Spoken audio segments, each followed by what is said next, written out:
नमस्कार मंडळी, श्री स्वामी समर्थ. बाहेर कसलं ऊन पडल्यामुळे बघा शरीराची उन्हामुळे कशी आग होते. काहीतरी शरीराला थंडगार थंडावा देणारं घेतलं की बरं वाटते. आज आपण पचनासाठी अत्यंत आवश्यक असा पदार्थ बनवतोय बघा. उन्हाळा विशेष म्हणजे आपल्या महाराष्ट्रीयन जेवणात खास महत्त्व आहे आजच्या रेसिपीला. आज आपण लग्नाच्या पंक्तीत मिळतो तसा थंडगार मठ्ठा कसा बनवायचा ते बघणार आहे. सोबत तुम्हाला मठ्ठा बनवताना ह्या 5 चुका तुम्ही नक्कीच करू नका बरं का. परफेक्ट लग्नात मिळतो तसा थंडगार मठ्ठा बनवण्यासाठी चला रेसिपीला सुरुवात करूया. पहिलं इथे मी घरी लावलेलं घट्टसर मातीच्या भांड्यातलं दही घेतलेलं आहे बरं का. मठ्ठा बनवताना फ्रेश कमी आंबट असलेलं दही घ्यायचं बरं का. परफेक्ट दही कसं लावायचं ही रेसिपी आपल्या यूट्यूब चॅनलवरती आहे. तुम्ही बघितली नसेल तर नक्कीच बघून घ्या आणि नवीन असाल तर चॅनलला नक्की सबस्क्राईब करायला विसरू नका. हे दही बघा किती छान असं घट्टसर असं विरजलेलं आहे बरं का. माझ्याकडे रवी नसल्यामुळे आपल्या मराठी बायकांचं आपल्याकडे खूप असं टॅलेंट आहे बरं का. हा गमतीचा भाग आहे बरं का. दह्यामध्ये पाणी टाकून दही चांगलं असं घुसळून घेतलेलं आहे. लागल तसं पाणी ॲड करून दिलं आणि तयार झालेला आहे आपला मठ्ठा. मठ्ठ्यासाठी मसाला तयार करूया बरं का. मठ्ठ्यासाठी मसाला बनवण्यासाठी हिरव्या मिरचीचे आपण तुकडे करून घेतलेले आहेत. जास्त पण मिरची वापरायची नाही बरं का, नाहीतर मठ्ठा कसा तिखट लागेल.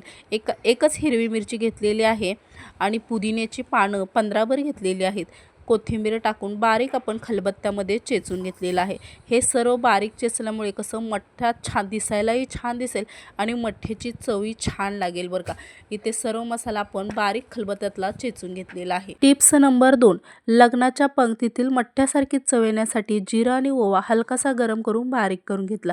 ओव्यामुळे मठ्ठा कसा पचायला हलका जातो बरं का आणि ओव्यामुळे मठ्ठ्याची चव अधिक चांगली लागते. त्यामध्ये चेचून घेतलेला मसाला टाकून दिला आणि इथं आपण अद्रक आहे ना ते किसून आणि त्याचा रस टाकून देणार आहे बरं का.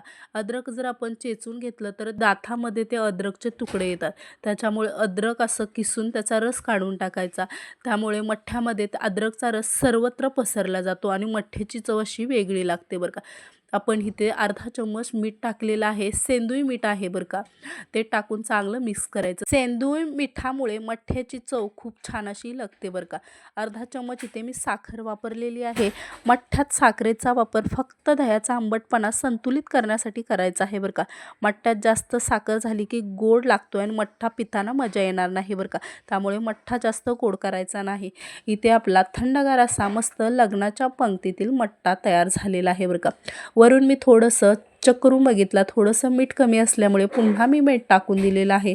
मस्त असा आपला थंडगार असा मस्त उन्हाळ्यात प्यावासा थंडगार मठ्ठा तयार झालेला आहे. उन्हाळ्याच्या कडक उन्हात मनाला उभारी देणाऱ्या थंडगार मठ्ठ्याची रेसिपी आपली तयार झालेली आहे बरं का. गावरान पद्धतीने मसालेदार मठ्ठा आपला आणि मस्त लग्नाच्या पंक्तीतील मठ्ठ्याची आठवण. आजीच्या का नाही मस्त हलक्या फुलक्या हाताची चव का नाही अशा मठ्ठ्याच्या ह्याच्यामध्ये आठवण येणार बरं का. जिभेवर रेंगणारी परफेक्ट प्रमाण असं मस्त हॉटेलसारखा मठ्ठ्यापेक्षा भारी असला आपण घरच्या घरी मठ्ठा तयार केलेला आहे. पचनासाठी असा वरदान. जेवणानंतर नक्कीच प्या हा आरोग्यदायी मठ्ठा. मस्त असा नॅचरल कलर आलेला आहे. शरीरातील उष्णता कमी करण्यासाठी थंडगार मठ्ठा हा उन्हाळ्यामध्ये नक्कीच ट्राय करा बघता.